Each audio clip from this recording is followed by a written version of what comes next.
warahmatullahi wabarakatuh. Saya Rizky Zahratul Hidayah, NIM D 2019-5006. Saya di sini akan mempresentasikan tugas UAS saya, yaitu artikel yang mengenai disleksia anak yang dilahirkan oleh ibu yang mengalami stres berat dan gangguan psikis. Sebelum saya menjelaskan isi artikel saya akan menjelaskan stres itu apa. Kehamilan bagi seorang perempuan merupakan hal yang paling penting dan menggembirakan. Karena apa? Sisi perempuan menjadi sempurna jika dia memiliki keturunan. Stres itu apa? Stres atau cemas merupakan unsur kejiwaan yang menggambarkan perasaan, keadaan emosional yang dimiliki seseorang pada saat menghadapi kenyataan atau kejadian dalam hidupnya. Pada ibu yang sedang mengandung, psikologis seorang ibu akan mulai berubah-ubah keadaan emosionalnya. Mengapa berubah-ubah keadaan emosionalnya? Karena satu sisi dia cemas, lalu tekanan pikiran dan lain sebagainya. Selanjutnya, salah satu faktor kecemasan pada ibu hamil. Dari sekian banyak faktor kecemasan pada ibu hamil, yaitu faktor pengalaman buruk atau tekanan yang dia sedang hadapi, masalah yang sedang dia hadapi. Jadi mempengaruhi kandungannya, mempengaruhi janinnya, mempengaruhi perkembangan dari anaknya. Salah satu faktor pengalaman buruk yaitu seperti sebelumnya dia mengalami keguguran atau seperti dia mempunyai peristiwa yang tidak mengenakan dalam hidupnya, seperti itu. Jika emosional atau emosi yang dia pikirkan, dia rasakan tidak dikelola dengan baik, maka itu mempengaruhi janinnya. Dan bisa-bisa seorang ibu hamil melahirkan anaknya pada usia yang belum waktunya dia melahirkan. Dan bisa-bisa juga anak tersebut mengalami disleksia. Apakah disleksia itu? Yaitu perkembangan anak nantinya mengalami hambatan dalam perkembangan bicara, menulis, membaca, dan emosional anak itu sendiri. Selanjutnya, gangguan yang dialami oleh anak yang mengidap disleksia. Adapun gangguan atau hambatan kemampuan anak pada yang mengidap disleksia, yaitu yang pertama gagap, yang kedua gangguan artikulasi, yang ketiga kesulitan dalam membedakan huruf atau dalam mengucapkan huruf yang bunyinya hampir sama. Yang keempat, berbicaranya terputus-putus. Yang kelima, sulit menyampaikan ide. Yang keenam, kesulitan mengingat kata. Yang ketujuh, kesulitan mengeja. Yang kedelapan, tidak dapat memahami bacaan atau alinea yang panjang. Yang kesembilan, kesulitan dalam berkomunikasi, membaca, sehingga lambat dalam pembelajaran di sekolahnya. Gagap. Yang pertama gagap. Seperti yang kita ketahui, gagap itu seperti apa? Untuk mengucapkan sebuah kata atau dia ingin menyampaikan kesulitan, seperti itu. Yang kedua, gangguan artikulasi. Gangguan artikulasi di sini sama seperti gagap ya.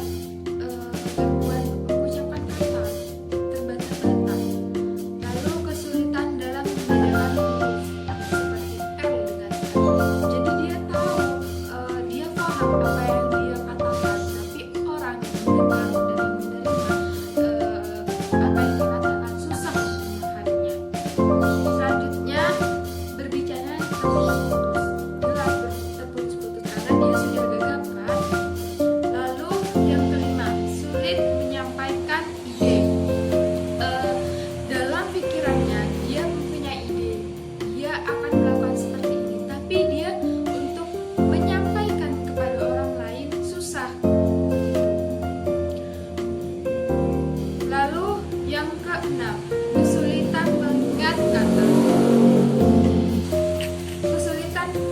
mengingat kata. Karena dia itu kosakatanya sedikit, yang dia ingat itu sedikit, jadi bahasa mereka, bahasa yang sehari-hari yang dia pakai, mengingat katanya tuh susah. Jadi bahasa mereka bahasa yang umum seperti itu. Yang ketujuh, kesulitan mengeja. Karena bicara dia sudah susah, jadi untuk membaca itu mereka harus mengeja. Yang ke-8,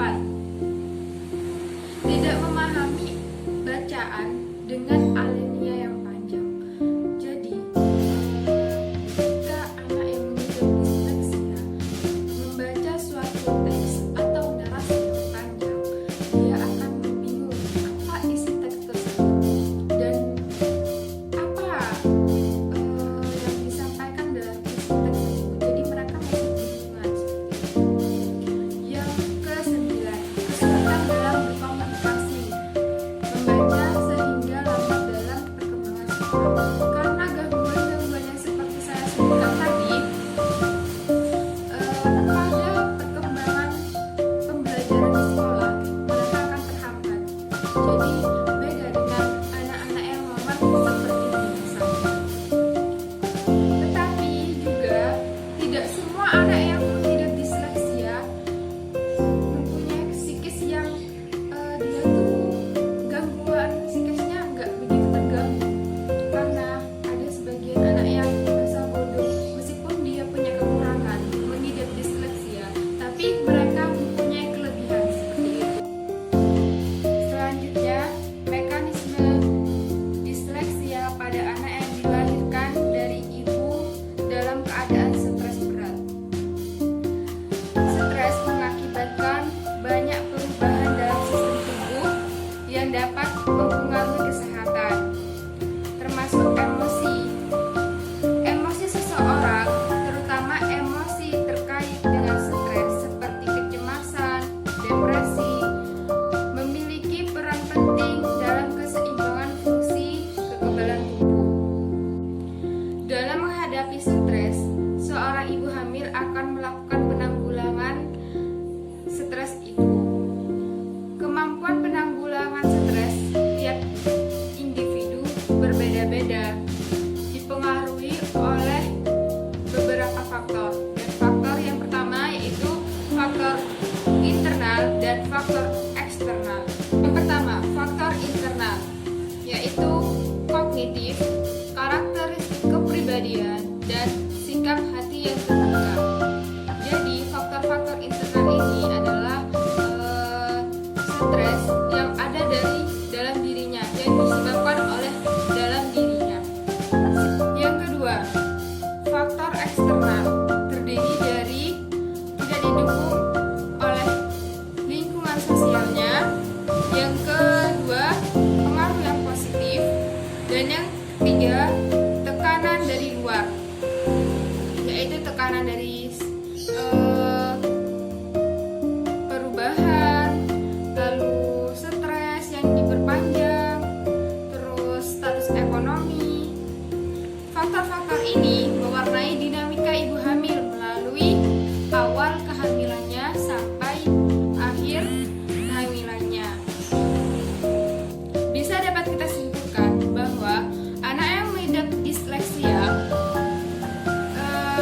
difaktorkan karena ibu yang pada saat itu mengandung mengalami stres berat dan gangguan psikis.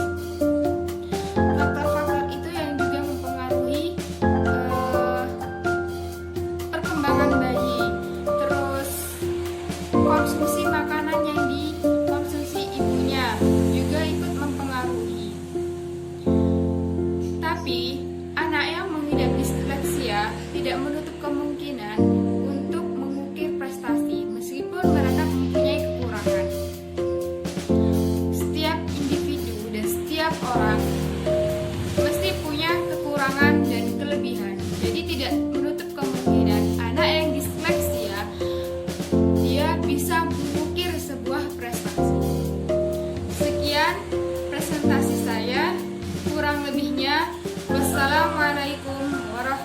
warahmatullahi wabarakatuh.